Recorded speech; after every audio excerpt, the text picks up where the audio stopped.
Boa noite, tudo bem? Estamos aguardando a doutora Amanda entrar para a gente começar a nossa live. Ela já está entrando já, em breve daremos início aí a mais uma live muito bacana, muito interessante. Espero que vocês gostem, façam as perguntas. Será muito importante a participação de todos vocês. Boa noite, só estou aguardando a doutora Amanda entrar e já vamos dar início à nossa live. Deixa eu ver aqui se ela já está entrando.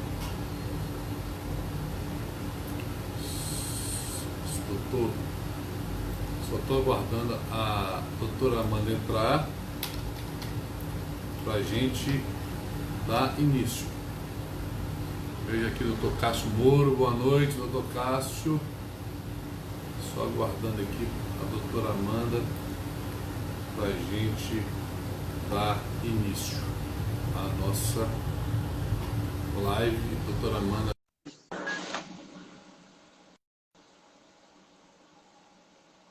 Vamos ver se vai dar certo. Boa tarde. Boa noite, né, doutora Amanda? Boa noite, Nemer. Boa noite. Deixa eu ajustar aqui. Também tô. Ok. Tudo bem? Tudo bem, e você, querido? Melhor agora, melhor agora. Prazer em tê-la aqui com a gente nesse projeto, nessa live. E como eu disse mais cedo para você, estou extremamente ansioso para esse nosso bate-papo, que eu acho que é muito importante. O seu conhecimento, as suas orientações. Vou tentar também dar algumas opiniões. Então, antes de te passar a palavra, Amanda, antes de passar, já vou lhe apresentar, né, para a gente. Uma hora passa muito rápido, né? Então já vou apresentar, te passar a palavra, que é uma honra muito grande. Então, dando início, pessoal, a doutora Amanda Barbosa, ela é juiz do trabalho, mestre em Direito pela USP, formada em Mediação de Conflitos pelo Strauss Institute of Dispute Resolution, pós-graduada em Direito e Processo do Trabalho. E ela vem aqui participar juntamente comigo para falar sobre advogar ou negociar, dilema ou fake. Doutora Amanda, a palavra é sua, está com você. Então, boa noite, Nemer, a você e a todos os nossos já participantes aqui da live. Eu espero que seja mesmo um bate-papo, inclusive a partir das indagações que o nosso público vier a trazer, né? Muito contente com essa oportunidade, também já estava ansiosa. Aliás, veio a calhar, né? Porque hoje nós iniciamos a Semana Nacional da Conciliação. Então, por uma coincidência, só silenciar aqui para a gente não ser interrompido, pronto. Por uma coincidência, vem esse convite para fazer esse encontro, essa reflexão sobre esse tema que eu já antecipo, é uma grande paixão para mim. Foi, assim, um reencontro meu, pessoal, com o direito, com o sistema de justiça, essa temática do tratamento adequado dos conflitos, né?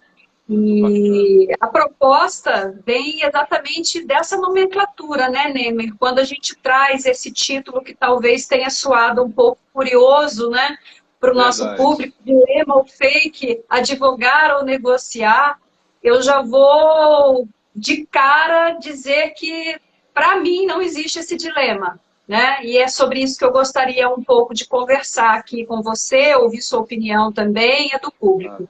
Esse dilema, ele não existe, ou não deve existir dentro das carreiras jurídicas modernas, né?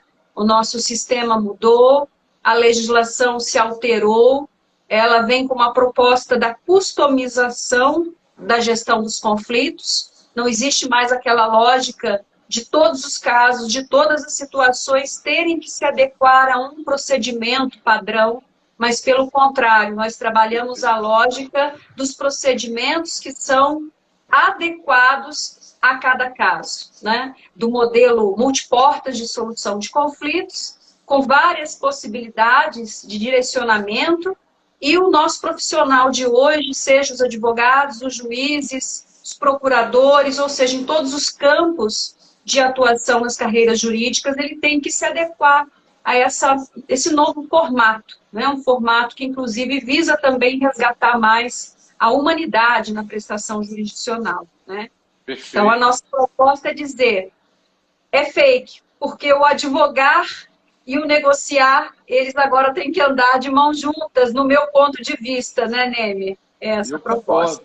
Eu acho assim, concordo inúmeramente com você, Amanda, e eu entendo que, né, o papel, a gente costuma dizer e aprender nas faculdades, né, que o primeiro juiz da causa é o advogado.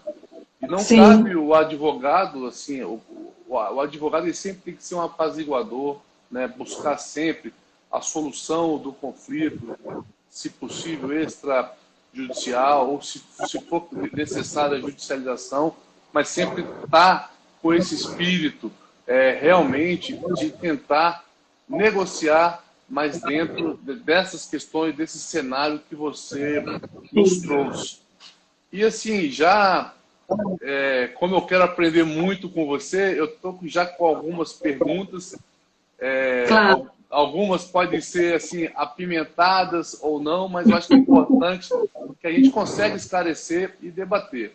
A gente sabe, por exemplo, Amanda, que a Justiça do Trabalho ela tem um viés muito legal, muito bacana pela conciliação, né? Eu acho que tanto é que faz parte da liturgia perguntar se tem acordo desde o início e ao fim. E isso, às vezes, é engraçado que essa pergunta do juiz, na primeira sentada, trazia, às vezes, um desconforto para quem não conhecia a lei, porque as pessoas já achavam que estava errado. Aí a gente sempre explica que não, faz parte desse espírito conciliador que a Justiça do Trabalho tem, de se buscar essa eventual negociação, conciliação. Então, assim, dentro desse panorama, como é que a gente pode, o que a gente vê, o que você pode falar sobre a gente, desse advogar ou negociar, dilema ou fake, já dentro da Justiça do Trabalho, trazendo um pouquinho da Sejusc, o que você pode falar para a gente? Neme, eu começo ratificando em parte o que você traz como indagação.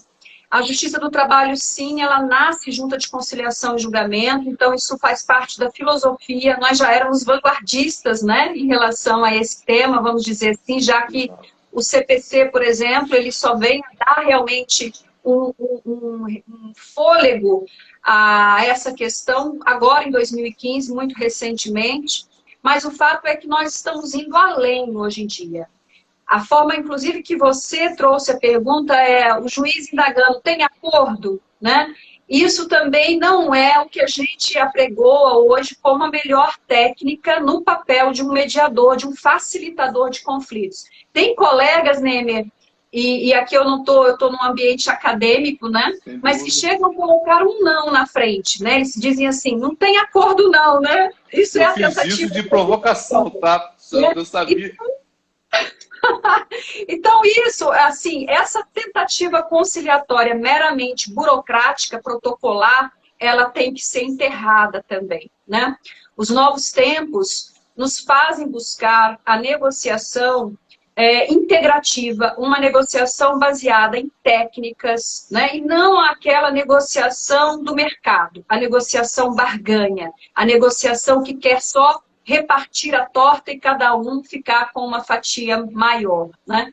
Então, a partir disso é que nós temos aí na última década em diante, eu diria, investindo pesado na qualificação, inclusive dos magistrados, para que tenhamos realmente tentativas conciliatórias mais qualificadas, baseadas em critérios, né? Baseada em análise de risco processual, e também nos próprios Sejusc, que são os órgãos especializados para essa atividade.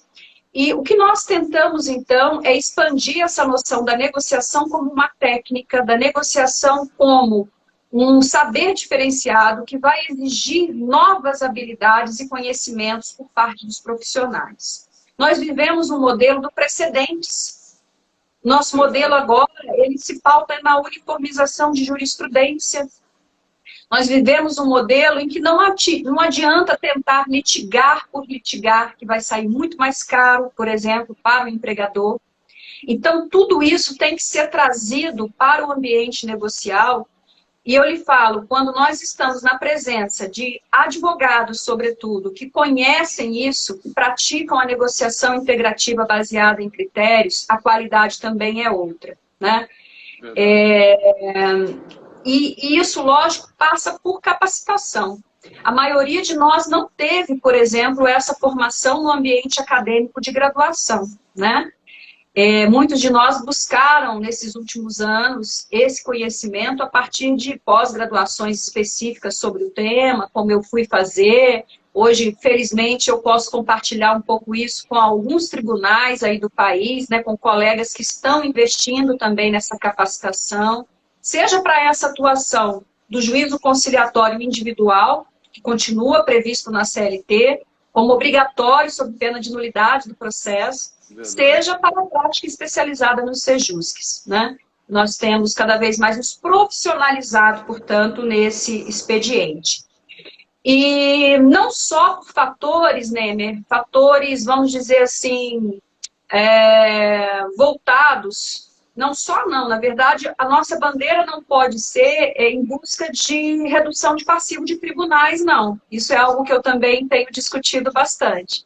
É claro que num contexto de crise do judiciário, é muito comum que o discurso sobre os métodos adequados de solução de conflitos venha nesse contexto, como algo voltado, né, a solucionar o problema dos 70 milhões de processos aguardando solução no judiciário brasileiro. Só que esse discurso é muito infeliz, né? Porque ele coloca como se fosse a nossa meta o controle de passivo dos tribunais. E isso é muito perigoso, porque põe a perder realmente o foco dessas atividades, que é enxergar o conflito por uma perspectiva mais ampla, que não apenas a jurídica, mas com todas as nuances psicossociais que o conflito também alberga, né? E a gente, muitas vezes, desconsiderando, não é mesmo? Então, a gente tem que focar nessa atividade como tendo por finalidade prestar um serviço de qualidade e resolver problemas com ganhos recíprocos para as partes, né? Então, na Justiça do Trabalho ou em outros segmentos de justiça, o foco tem que ser esse atendimento de qualidade. O controle de passivo do tribunal pode ser uma mera consequência, né? Então, a primeira a argumentação que eu gostaria de compartilhar é nesse sentido, de se saber o porquê de métodos adequados de solução de conflitos, o que as partes ganham com isso, né? O problema dos tribunais é segundo plano. Excelente. E nessa linha, Amanda, de raciocínio, eu queria entender, assim, dentro desse método, o que você entende, e já também puxando pelo nosso lado da área do direito do trabalho, e sobre se você acha que isso tem que ser realmente resolvido na esfera judicial, ou o que você entende também que pode ser resolvido na esfera extrajudicial e que isso também possa trazer segurança para as partes. Claro. Bem, aí nós estamos chegando no assunto acordos extrajudiciais, por exemplo, né? Estamos chegando no assunto mediação pré-processual, que ainda não está autorizada aos sejusques trabalhistas, né? Os sejusques trabalhistas, eles têm uma regulamentação distinta dos sejusques da Justiça Comum. Lá, a regulamentação é a resolução 125 de 2010 do CNJ. Para a gente é uma resolução do CSJT, a 174. Então, nós temos algumas particularidades. Entre elas, os nossos mediadores são exclusivamente integrantes do quadro da Justiça do Trabalho, somente servidores praticam a atividade de mediação e conciliação do Sejusc. A supervisão pessoal direta de um juiz coordenador, né? Tudo isso em função, né, da assimetria das partes, do tipo de relação, do cuidado que tem que se ter para que também esse movimento por gestão autocompositiva, consensual, não seja uma porta de precarização dos direitos trabalhistas, né? Dentro desse equilíbrio que nós buscamos para o direito do trabalho no contexto da sociedade.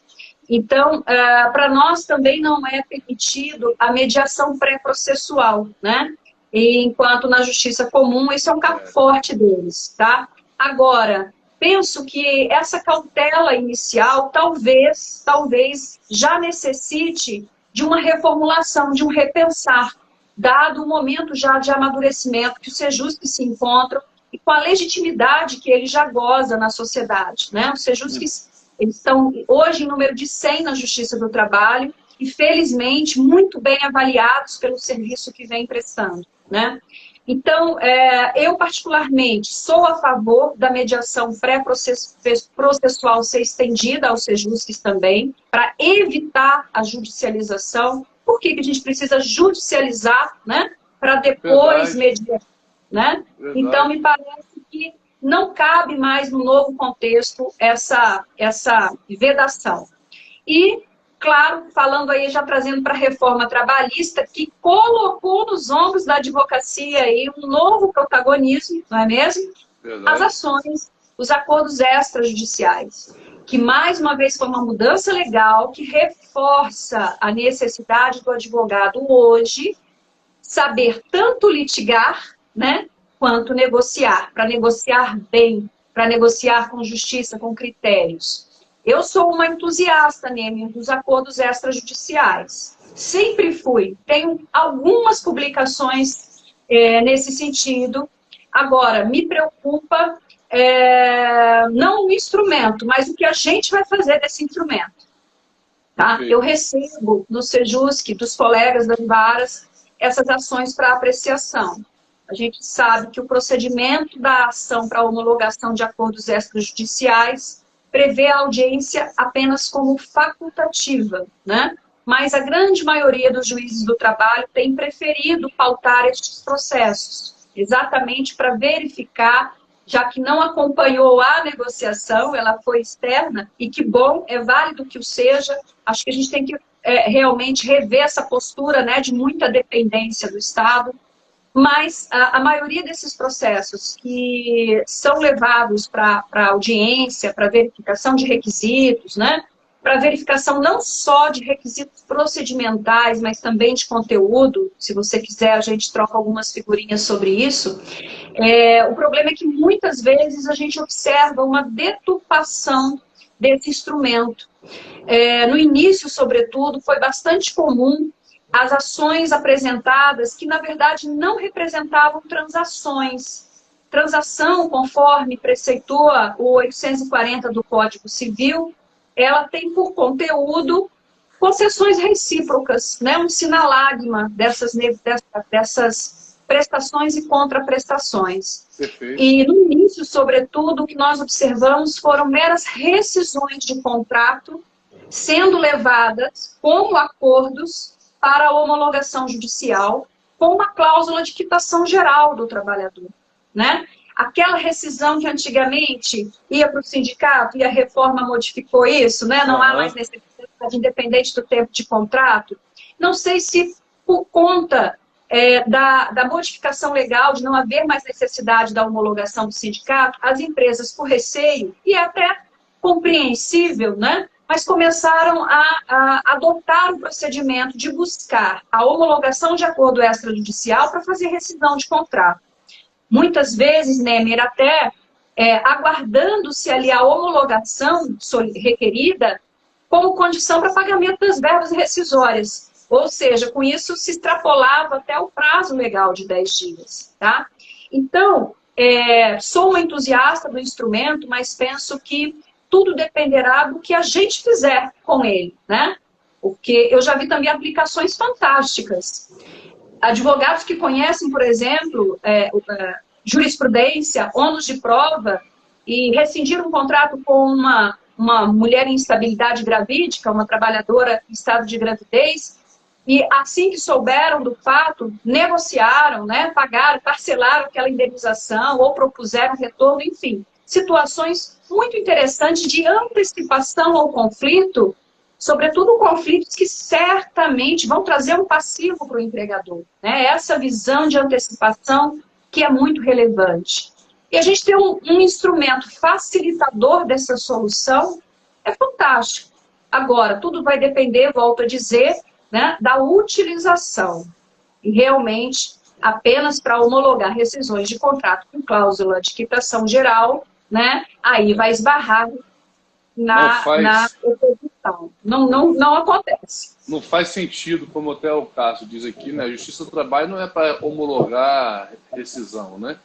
Na verdade, Exato. A Justiça do Trabalho é para fazer, inclusive, e eu concordo com você, né? Eu me lembro que antes da reforma, eu tentei aqui porque muita gente é um exagero, mas infelizmente havia práticas de lite simuladas, né? Quem sabia Sim. que a ajuizamentação. Então, assim, mas o que acontecia, eu tive essa oportunidade de ter isso comigo aqui, foi o seguinte, que empregado e empregador optaram em fazer um acordo extrajudicial, com um pagamento a mais do valor da verba rescisória, até pelo tempo, enfim, mas o empregador queria uma garantia também que esse valor a mais que ele estaria pagando também não sofresse uma ação trabalhista. E, à época, eu ajuizei uma ação de homologação desse acordo, eu advogando para os dois, porque o interesse era mútuo, era conjunto, não havia conflito, mas, infelizmente, essa ideia não foi bem recebida no nosso tribunal aqui. Foi indeferida, recorri também, mas é totalmente compreensível. E graças a Deus, a legislação tem evoluído para essas questões, principalmente na Justiça do Trabalho. Inclusive, na reforma, além de trazer essa questão desse acordo extrajudicial ser homologado, desde que atingido esses requisitos que você muito bem trouxe aqui, trouxe a figura da possibilidade de mediação, né, de se nomear para aqueles hipersuficientes, que eu acho também que é um experimento muito positivo, com o intuito não de esvaziar a justiça, né, mas também com um condão de se resolver de forma célere as demandas. Porque, como advogado, o que eu vejo? O tempo, o fator tempo, na minha opinião, ele é muito importante para essa celebração do acordo. Porque a gente vê que, às vezes, o ajuizamento da ação nem se deu por questões trabalhistas, mas se deu por falta de uma rescisão, vamos dizer assim, mais amigável. Às vezes a pessoa fala uma coisa que não queria ouvir, ou às vezes a pessoa que é dispensada tinha uma expectativa diferente no momento da rescisão. Então, às vezes, a gente precisa ter o comunicação, né? Grande parte, né? E aqui, para o público, eventualmente devemos ter aí advogados que fazem preventivo de empresa. Um alinhamento do jurídico com o RH é fundamental, porque boa parte dos problemas que a gente observa, e isso é muito comum aflorar na mediação, que é um procedimento que nós damos oportunidade de fala para as partes, né? É altamente oral ali, e a gente investiga realmente o conflito por trás do jurídico posto, e muitas vezes a gente observa o que você está trazendo, que é uma questão de comunicação, de uma noção de desrespeito em algum momento do contrato, que às vezes é até por um mal entendido, que nem ocorreu ou não foi intencional. Né? Então, a habilidade comunicacional durante o correr do contrato, no momento da rescisão do contrato, é o mínimo, né? No sentido de preservar ali Porque pensa, né? A pessoa sai de casa, tinha um emprego, chega no final do dia, olha, amanhã você não precisa vir mais. Por que não? Por que não? Né? Às vezes, a falta até de uma fundamentação, de uma atenção, de uma validação dos sentimentos nesse momento, já é suficiente. Isso não é balela, isso é o ser humano. Nós somos assim, né? Nós somos movidos por sentimentos, né? Claro, muito mais do que qualquer outra coisa. E às vezes a gente percebe na mediação. Ele fala assim, não, eu só entrei com a ação porque aquele dia, né, ele não quis me dar nenhuma explicação, ou ele foi rude, ou ele me humilhou, ou etc, etc. Não é nem a questão jurídica. E aí, sobre os acordos antes mesmo da reforma, eu vi que o Cássio, né, o nosso coordenador aí também, o Cássio, colega Cássio, se manifestou. Eu também, Cássio, eu já entendia viável a homologação de acordo extrajudicial, inclusive por conta da lei de juizados especiais, né, que poderia ser plenamente aplicável a gente, tá? E em relação a... Você falou também sobre o hipersuficiente, né, Meire? Eu não entendi. É que a reforma trabalhista, em razão do hipersuficiente, trouxe a possibilidade de se nomear o mediador, né? Ao invés de se resolver qualquer questão contratual de trabalho na Justiça do Trabalho, ele trouxe a possibilidade dessa nomeação. As câmaras de mediação e arbitragem. Isso. Então, assim, eu acho que foi um grande avanço também que a reforma trabalhista trouxe, podendo ter a possibilidade do hipersuficiente, né? Nomear junto com a empresa alguém para intermediar e ali, por fim, uma eventual conflito. Eu acho isso também muito importante. Eu acho que isso é um amadurecimento da Justiça do Trabalho para caminhar para essa questão da mediação. Eu penso que nós temos que integrar o movimento universal, né? Talvez nós precisássemos discutir um pouco mais o que se trata, do que se cuida o hipersuficiente. Aí eu tenho uma divergência em relação ao critério que a CLT elegeu, 507A, né? Que prevê a possibilidade de se convencionar no próprio contrato de trabalho, portanto, no momento da contratação, a arbitragem em substituição, porque a convenção de arbitragem, ela significa uma renúncia ao Poder Judiciário, né? E isso, no momento da contratação, é algo que a gente tem que olhar com um certo cuidado, no sentido de pensar se há realmente uma autonomia suficiente desse empregado que recebe 12 mil reais para fazer essa opção no momento do contrato. A doutrina já vinha acenando, né, contrariamente à jurisprudência tradicional, inclusive do TST, quanto à vedação em absoluto da arbitragem no contexto dos direitos individuais do trabalho. Já se tinha ali alguns acenos no sentido de se permitir a arbitragem para altos empregados ou empregados com a chamada subordinação invertida, né?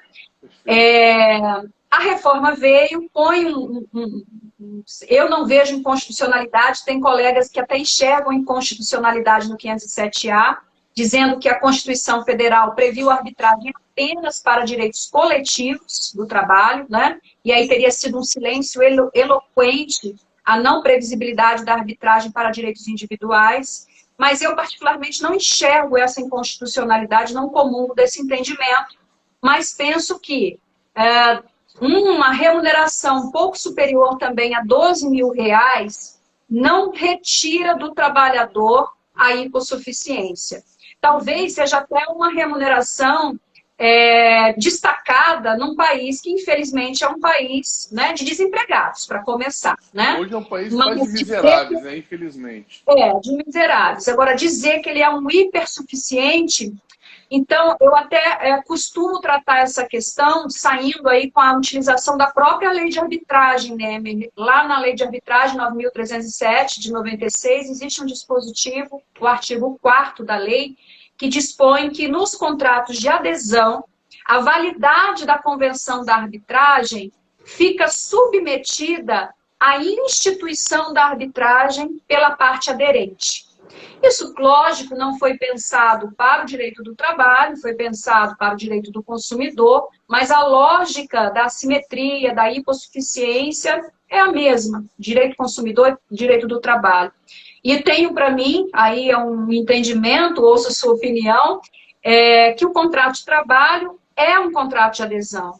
Em pouquíssimas situações eu consigo imaginar um empregado discutindo cláusulas, discutindo o formato, né, do trabalho que vai executar. Ele geralmente adere àquilo que é proposto e basicamente discutindo remuneração e jornada, né? Então, eu vejo o contrato de trabalho como um contrato de adesão. Talvez até mais hoje do que o próprio contrato de consumo. Hoje, no consumo, com a internet, com o mundo globalizado, a gente tem opção A, B ou C, entra aqui no celular e olha onde vai comprar. Agora, emprego, as pessoas estão disputando acirradamente, né? Então, eu não consigo imaginar o trabalhador discutindo cláusulas contratuais. E se a gente, portanto, entender o contrato de trabalho como um contrato de adesão, esse artigo 4 da lei da arbitragem se aplicaria. Ou seja, a gente tem válido o artigo 507A, que trouxe a arbitragem para o nosso universo, mas vamos deixar, então, nas mãos do trabalhador, que ao final do contrato, ou numa situação de litígio, escolha entre instituir de fato a arbitragem ou permanecer com a opção do artigo 5º da Constituição, que é o acesso ao judiciário. Eu penso que com isso talvez a gente equalize esse receio de convenções de arbitragem impostas, né? Convenções de arbitragem que não sejam realmente fruto da autonomia da vontade do trabalhador. Eu concordo. Eu tive 2 casos curiosos nessa situação. Uma foi realmente, eu concordo com você que normalmente um contrato de emprego ele é de adesão. Existem as exceções e o caso que eu vou trazer aqui está dentro da exceção. Sim. Foi um alto executivo para ser contratado, onde realmente houve uma negociação bem intensa com a empresa e cláusulas que a empresa quis e ele não aceitou, e cláusulas que ele estava querendo, a empresa não queria, mas aceitou. Muito interessante, e foi colocada essa cláusula da arbitragem. Eu até retifico, eu me falei mediação, mas antes era arbitragem, até peço desculpa que eu me equivoquei. Sim, não. E aí, na hora da dispensa desse empregado de alto escalão, o que eu fiz? Até para dar validade a essa cláusula de arbitragem do início. Foi feito um distrato, que é raro também, né, no direito do trabalho, que normalmente é só o aviso prévio. E nesse distrato foi ratificado pelas partes a questão da arbitragem, justamente com o intuito de afastar eventual questionamento, como você diz, de ser um contrato de adesão. Então, houve no contrato e no distrato. Não houve judicialização ainda, espero que não ocorra, mas se tiver, vai ser um bom debate também para ser dirimido. Mas esse é o caso do alto executivo, do empregado de subordinação inversa, né, ou invertida. É o que a gente já propugnava, né, com a validade da arbitragem, porque muitas vezes é o cara que é o bambambam, que tem a expertise, que vai ser disputado mesmo no mercado, e ele não quer expor, por exemplo, todo o seu conhecimento ou os fatos, às vezes, sigilosos da empresa, do empreendimento, no juízo tradicional. A arbitragem tem essa vantagem do sigilo, né? A vantagem da rapidez, uma sentença sem possibilidade recursal no prazo máximo de 6 meses. Então, é claro que existe um grupo, Nemer, mas creio que um grupo reduzido, bem reduzido de empregados que possam ter legítimo interesse em se valer da arbitragem, não obstante os altos custos, porque essa é a desvantagem dela, né? Verdade, ela é extremamente cara. Então, até por isso é que não se pode falar numa banalização da arbitragem, porque a gente tem que nos indagar. E como fica a questão dos custos, né, para as partes? Então, eu também vejo com bons olhos, né, como é do meu próprio perfil, de entender que as portas têm que estar todas disponíveis e a gente vai averiguar, no caso concreto, à luz ali das circunstâncias, das pessoas envolvidas, do tipo de demanda, de discussão existente, qual porta é melhor adentrar, né? E é isso, em última análise, simples assim, é nisso que se traduz esse modelo híbrido de gestão de conflitos multiportas. Eu concordo com você. E nessa linha, Amanda, até já queria trazer aqui para você, eu sei que você tem uma surpresa para quem nos acompanhar até o final, né? Você é autora de diversos livros, inclusive participamos de 2 livros em conjunto. Temos um grande amigo em comum, que é o Cláudio Janotti, um grande amigo que eu gosto muito. Isso. Ele é um grande admirador do seu trabalho, da sua pessoa. Então, assim, na prática, vamos tentar visualizar na prática, como é que a gente poderia, qual seria assim, a sua orientação, como é que você enxergaria essa questão de multiportes dentro da Justiça do Trabalho, que pode aí, às vezes, tentar promover essa composição, porque dentro da Justiça do Trabalho, como você bem disse, nós temos diversos cenários, né? Às vezes um trabalhador extremamente humilde, com um empregador também extremamente humilde. Sim. Às vezes um empregado extremamente humilde com um empregador extremamente forte. Então, dentro desses cenários, o que você pode passar para a gente? Vamos lá. Eu citaria algumas questões que hoje elas devem ser consideradas pelo profissional do direito, né? Na sua capacitação para saber oscilar estratégias. Se a gente pegar, se alguém quiser agora abrir um dicionário e olhar lá, advogar, o que é, né? O que significa advogar? Vai ter defender ou atacar em um processo com razões e argumentos, vai ter algo como exercer a profissão da advocacia, e vai ter assim também, interceder em favor de. Interceder em favor de. Eu penso que isso bastaria para a gente compreender a profissão, né? E praticamente, o que a gente tem que considerar? Hoje, nós temos um modelo de sucumbência totalmente modificado no processo do trabalho, né? Com probabilidades, com riscos processuais para os dois lados, né? Então, aquele cenário do ajuizar a ação e vamos ver o que vai dar, ele se desfez a partir da reforma trabalhista. É claro, nós temos uma longa discussão ainda pela frente sobre, né, a constitucionalidade da condenação ou não, daquele que é beneficiário de gratuidade, mas o fato é que o dia a dia tem demonstrado, até que a gente tem uma decisão final do nosso STF, que essa é uma matéria divergente e que muitos têm reconhecido a sucumbência, sim, mesmo com a gratuidade de justiça. Então, isso faz com que, não só agora, aquele que advoga, que intercede em favor da empresa, saiba fazer análise de risco, como também o advogado que representa a parte autora como regra, que é o trabalhador. Essa análise de risco, portanto, ela é fundamental, independentemente do lado aí da questão, né? E quando a gente fala, portanto, em negociar, Neme, não é um negociar tirando propostas da cartola feito mágica, né? Não é esta a proposta. A proposta é um profissional que se capacite regularmente, que se atualize regularmente sobre modificações legislativas, sobre a jurisprudência.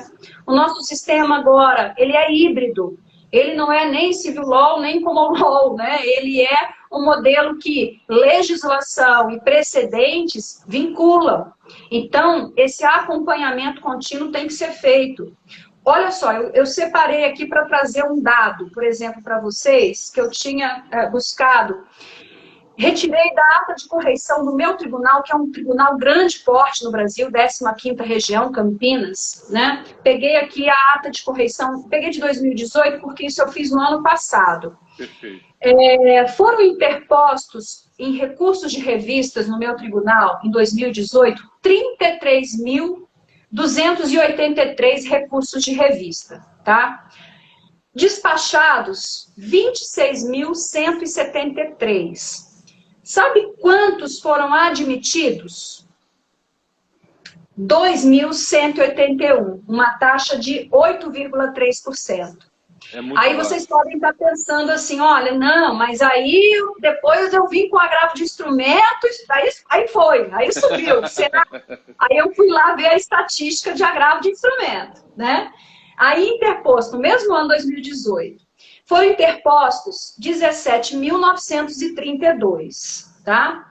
E foram julgados 1.112, uma taxa de 7%. Por que eu estou trazendo esses números? Olha quanto recurso de revista, quanto agravo de instrumento, gente, desperdiçado. Talvez, muito provavelmente, porque faltou o quê? Uma análise prévia. Hoje, recurso de revista, não adianta, não é qualquer um que vai subir. Temos aí agora a discussão até de transcendência, né? Que essa semana a gente teve novidade. Mas aonde que eu estou chegando? Brigar por brigar isso não é uma boa advocacia. A boa advocacia, ela vai ter que saber usar a estratégia do recuo, né?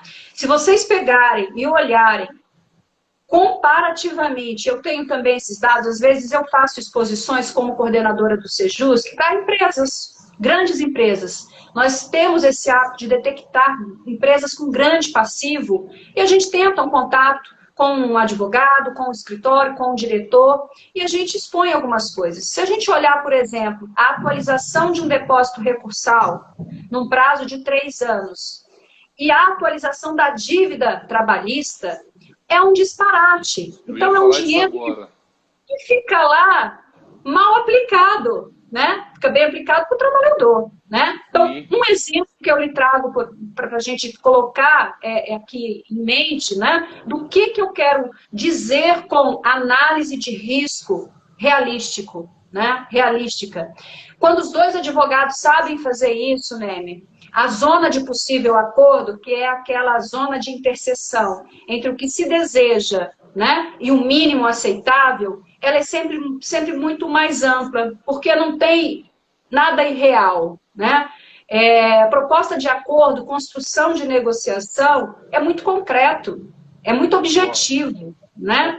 Então esse é um primeiro aspecto que eu traria, conhecer a jurisprudência, atualizar, acompanhar as modificações e saber a hora, né, de ir e de voltar, não é mesmo? E eu costumo dizer, só de interrompendo um pouco, Amanda, claro, que essa questão da análise do risco, ela é de suma importância. Até para, eu costumo dizer, até para em questão de honestidade com o seu cliente. Porque às vezes eu tento ser o mais claro de todos os riscos. Principalmente, hoje, nós temos uma taxa de Selic de 2% ao ano, salvo o melhor juízo.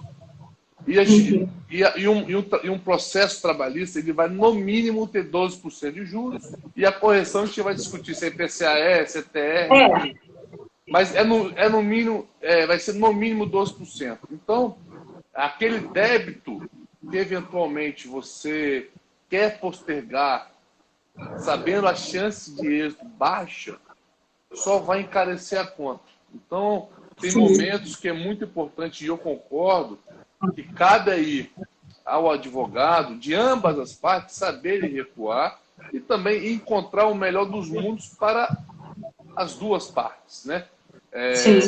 E eu entendo que aí, primeiro, cabe essa sensibilidade dos advogados e também a habilidade do juiz. Porque um acordo normalmente só é celebrado quando há a sintonia desse tripé. Porque, como você disse no início, sem generalizar, mas debater no âmbito acadêmico, às vezes a forma da pergunta inicial já é uma barreira quase impossível de se superar para se falar um tipo de proposta, né? Várias coisas, Nemer, né? Vamos ser honestos. Nessas tentativas conciliatórias protocolares, muitas vezes o magistrado ali naquela correria da pauta, inclusive, não vai nem tratar as pessoas pelo nome, não vai muitas vezes olhar, vai estar despachando outra coisa no PJE, e aí, né, eu tenho que colocar o dedo nessa ferida, e não o sistema acaba nos impondo esse modelo fabril de produção, né, infelizmente. E aí eu trago aqui puxar realmente a sardinha para mim, a brasa, que os Sejuscs têm se mostrado um espaço realmente de humanização desse tratamento. Aliás, o fato de muitas vezes a condução do procedimento não ser feita pelo magistrado, mas sim por um servidor, é excelente, porque o servidor não tem aquele viés tão avaliativo, né, das pessoas e das coisas, tá? Então, essa sensibilidade, esse trato, porque a gente estava falando em aspectos objetivos, econômicos que o processo envolve. Mas, eu sempre digo, o que me move nesse universo é, na verdade, o aspecto humano.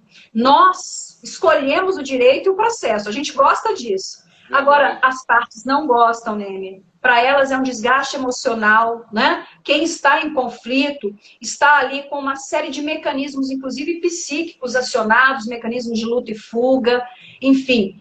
Ouvir as partes e qual é o interesse efetivo delas é fundamental nesse interceder em favor de, né? O advogado, ele, claro, ele pode ter a melhor tese, mas pode ser que o melhor caminho seja um acordo na primeira audiência. Depende da expectativa do representado dele, né? O Cássio falou ali alguma coisa sobre jurimetria que eu vi rapidamente. Isso. Sim, naquele primeiro aspecto que a gente debatia, hoje a jurimetria vem como uma super aliada nesse diagnóstico de riscos, né? E a empresa também ter organizado, a empresa de grande escala, né? Aquilo que ela já é reincidente. Gente, eu vejo empresa, por exemplo, que a insalubridade já foi conhecida 1, 2, 3, 5, 10 vezes naquela mesma função. Como é que me deixa esse processo ir para uma nova perícia, para um novo julgamento? Porque existem todos os custos indiretos do processo, né? Sem dúvida. A própria manutenção do advogado, né? Nesses atos processuais continuados. Então, é um conjunto de elementos, né?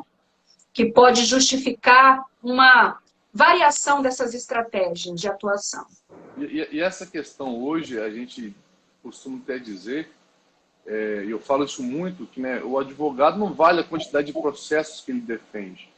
Na verdade, o advogado, isso também é no âmbito acadêmico, mas na minha visão é aquele advogado que o seu cliente não...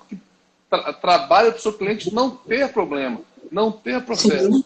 E isso vai ao encontro que você disse, porque a gente tem uns dados estatísticos aqui, mano, interessante, de alguns clientes que quando vai dispensar um empregado, antes de dispensar, ela tem um setor tipo um psicólogo dentro da empresa, que chama a pessoa, conversa, deixa ela desabafar, ouve a parte dela. E se às vezes vê que tem alguma coisa que traz insatisfação, que ela acha que foi injustiçada, ou que ela trabalhou eventualmente um feriado e não recebeu corretamente, aqueles gatilhos que possam ensejar uma ação trabalhista, ali já se resolve. Depois chama o departamento pessoal e fala, ó, dentro da rescisão dela aqui, ela acha que teria direito a umas horas extras ou alguma coisa, ou até mesmo uma adicional insalubridade. E a empresa normalmente avalia e acata esse pedido. E hoje, Neme, a empresa que não tem, né, esse procedimento, que é altamente salutar, ela vai ter a oportunidade da negociação extrajudicial antes da judicialização também. Né? É um exemplo que você traz aí que esse mecanismo pode ser suscitado. Muitas vezes, depois ali da rescisão, não houve naquela comunicação no momento esse acerto de contas, vamos dizer, e o empregado vai buscar um advogado. Gente, liga para a empresa, fala com o jurídico da empresa, combina um café, né, no escritório. Exatamente. Olha, essa queixa, o que daqui, né, a empresa vê a probabilidade de uma negociação. Hoje o protagonismo está na advocacia para esse papel. Tanto que a CLT, ela excepcionalmente afastou o ius postulandi, não é? Porque é a possibilidade do advogado obrigatório nesse procedimento. Verdade. E somando a sua fala que a advocacia tem que assumir esse protagonismo, isso também, eu falo que o sindicato também pode exercer, né, eventualmente, esse papel que é importante, que é o encontro que eu falo de corações, né? As pessoas às vezes têm um abalo emocional, nada que o encontro de corações se resolva, que é onde a pessoa às vezes quer falar, quer desabafar, ou se sente injustiçada. E eu acho que esse canal é muito importante. E eu vou somar também uma coisa que você disse, Amanda, que eu vejo hoje, em razão da reforma trabalhista ter trazido responsabilidade, né, sobre os honorários comerciais, as custas, essas questões. Isso buscou muito a tentativa de acordo extrajudicial. Se tornou comum advogados de reclamantes notificarem as empresas de forma extrajudicial com o intuito de buscar essa pacificação, porque ele também sabe o risco de uma Claro. eventual perda, de sucumbência, essas questões. Então, eu acho que tudo isso vem convergindo para essa questão que a gente vem debatendo aqui, na verdade, debatendo não, que você vem ensinando para a gente e eu aprendendo com muito gosto. Por isso que não existe o dilema. Esse dilema é fake, né, Nemer? Verdade, Hoje, verdade. advogar e negociar, esse é o profissional diferenciado do momento, né? Porque os instrumentos estão aí, estão a postos. E você falou algo muito interessante em termos dessa prevenção, que o bom advogado não é aquele que tem um grande número de processos. E tem uma série muito bacana, né, do Suits, que tem o Harvey, eu não sei se vocês já assistiram, Nossa. e aí tem uma fala dele que é isso, né? Ele diz assim, olha, se eu deixar o meu cliente ir para o tribunal, né, se eu deixar que isso aconteça, eu não fui um bom advogado. Então, é uma inversão absoluta do que a gente tem vivido até agora. O caminho ainda é extenso, porque não é essa mentalidade. Ainda há muito aquela coisa imaginária de que o advogado bom é aquele que vai lá, que vai brigar, que inclusive vai fazer uma cena na audiência, né? Verdade, é verdade. Na audiência, tá? E, na verdade, isso está completamente demodé, né? Isso está completamente demodé. E acho que as novas gerações já virão com uma outra mentalidade. Eu sou professora de graduação nessa disciplina, né? E já vejo assim o interesse. É um novo nicho de atuação. Estamos falando hoje em compliance, né? Compliance vai passar também por investimento na negociação de qualidade. Perfeito. A gente está caminhando aqui, Amanda, para o final. Então, antes de encerrar, passa muito rápido. Eu gostaria de convidar todos que estão nos assistindo. Em breve estaremos lançando, né, o MBA em Direito Aplicado, do qual eu, junto com o Cássio, estou coordenando. Vamos ter a honra de ter a Amanda também como professora, lecionando sobre essa matéria. Inclusive, irei participar também, que eu vou querer aprender mais do seu conhecimento. E na próxima live que a gente fizer, Amanda, eu não vou deixar você sair, vou reservar 20 minutos para você também mostrar seu dote musical, que eu vi que você toca um violão, canta muito bem. Então vamos reservar 20 minutos para isso. E passo a palavra para você encerrar e trazer a surpresa aí para todos que estão nos acompanhando. Com certeza. Bem, é um convite, né, a todos que assistiram aqui a nossa live, que ainda vão assistir. Nós lançamos, eu e um amigo, o coordenador Guilherme, um livro, uma coletânea em comemoração aos 10 anos da Resolução 125 do CNJ, Tratamento Adequado dos Conflitos, em 2 volumes. E nós estamos, para os alunos, para todos que acompanham aqui o Centro Educacional, né, que participaram dessa live, com um cupom de desconto muito interessante, de 50% para aquisição desses volumes. Então, quem tiver interesse na obra, me procura lá no meu Instagram pessoal, Amanda Maresfi, me dá um toque lá, uma mensagenzinha no privado, que eu já divulgo lá o cupom, para vocês terem acesso a essa obra em 2 volumes, e que nos ajudem a propagar essa nova bandeira, né? Essa era a surpresa aí de finalzinho de live, né? Eu já vou mandar a minha mensagem, que eu vou querer também adquirir esse livro. Queria agradecer, Amanda, mais uma vez a sua disponibilidade, a sua aula aqui, a sua simpatia, foi excelente. Muito feliz em mais uma vez estar junto com você nesse projeto desse MBA, de poder fazer essa live com você. Agradeço muito a oportunidade, desejo uma boa noite a todos e te devolvo a palavra para você fazer o encerramento. Encerro só convidando todos, né, a conhecerem o MBA, que será lançado no ano que vem. É uma equipe maravilhosa, é um projeto que eu estou muito contente de fazer parte, agradeço o convite e faremos um trabalho maravilhoso, eu tenho certeza. Então, espero vê-los no ano que vem nesse MBA especialíssimo em Direito do Trabalho Aplicado. Muito obrigado a todos, um abraço a todos, boa noite e ótima semana e que Deus nos abençoe. Estão pedindo para eu repetir o Instagram. Amanda Mares. O Cássio colocou aí. Obrigada, Cássio. Então é isso, gente. Um beijo, até a próxima, Neymar. Obrigada. Tchau, obrigado mais uma vez.